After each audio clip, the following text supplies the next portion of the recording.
Bom, pessoal, como todo mundo viu aí em partida válida pela Libertadores, em um lance envolvendo o Marcelo do Fluminense e o Sanches do Argentino Júnior, infelizmente a gente viu aí uma lesão bem grave, bem feia de joelho, e eu decidi fazer esse videozinho para explicar um pouquinho quais são as possíveis lesões e daí para frente como faz.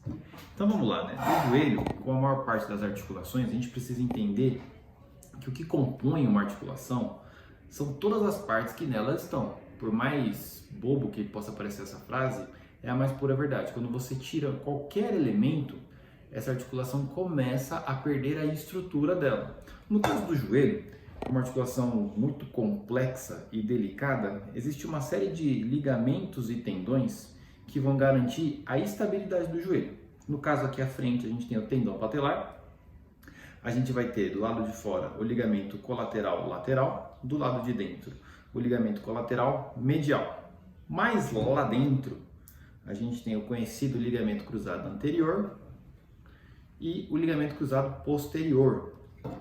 Eles ficam dentro do joelho, esses dois ligamentos, eles se cruzam, fazendo uma espécie de um X, e garantem a estabilidade do joelho, permitindo que a tíbia em relação ao fêmur não se desloque excessivamente. E esses ligamentos laterais fazem com que o joelho mantenha a estabilidade, não se deslocando lateralmente, prevenindo esse tipo de movimento. No caso das lesões de LCA, e falando especificamente da lesão que aconteceu no jogo ontem, é um trauma de alta energia. Então, quando a gente vê uma imagem dessa, o primeiro impacto que causa na gente é: meu, o cara quebrou a perna. Mas na maioria das vezes, quando a gente tem uma lesão dessa, ele não quebrou a perna. No caso, ele teve uma luxação. Essa articulação, ela perdeu a integridade, mas não houve uma fratura de nenhum desses ossos, que é a perda da continuidade óssea. Não houve. O que acontece é uma luxação. A articulação perde a estabilidade. Mas por que ela perde a estabilidade? Em função da velocidade da jogada em si e do ponto de apoio em relação do Marcelo, em relação à perna do jogador.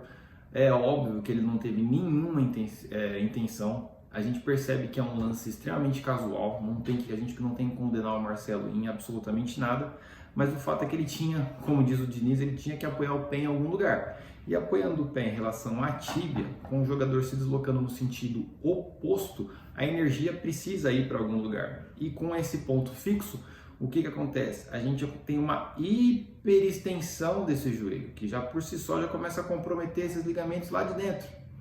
E por azar, além dessa força neste vetor, neste sentido, ainda se adicionou a força em rotação.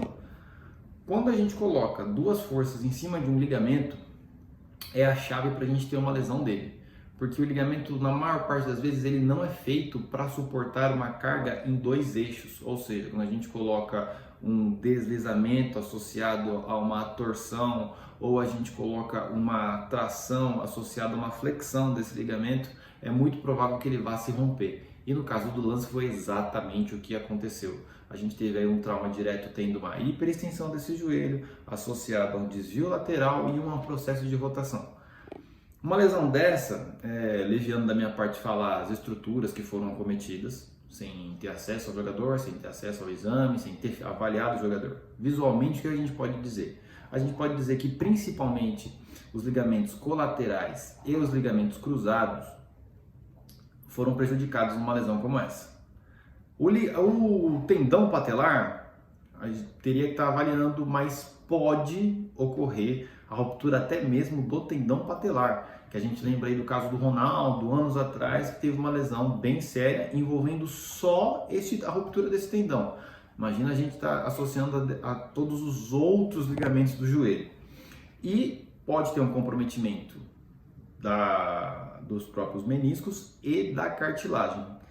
Mas num trauma de tanta energia, tem um outro fator que a gente às vezes não se liga, que é o comprometimento vascular. Em casos como esse, é o primeiro foco de atenção. Por quê? A região poplítea, a famosa costa do joelho, é muito delicada em função das estruturas sensíveis que ali passam. Além de ter um músculo muito importante aqui atrás, A presença da artéria poplítea, que tem um fluxo sanguíneo muito forte, numa lesão dessa pode vir a ter a ruptura desse vaso, assim como de estruturas nervosas que passam nessa região. Essa região é uma região muito delicada.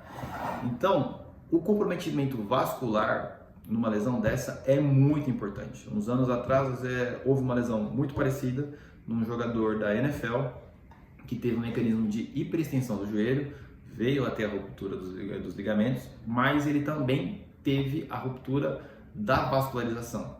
Este atleta quase perdeu a perna.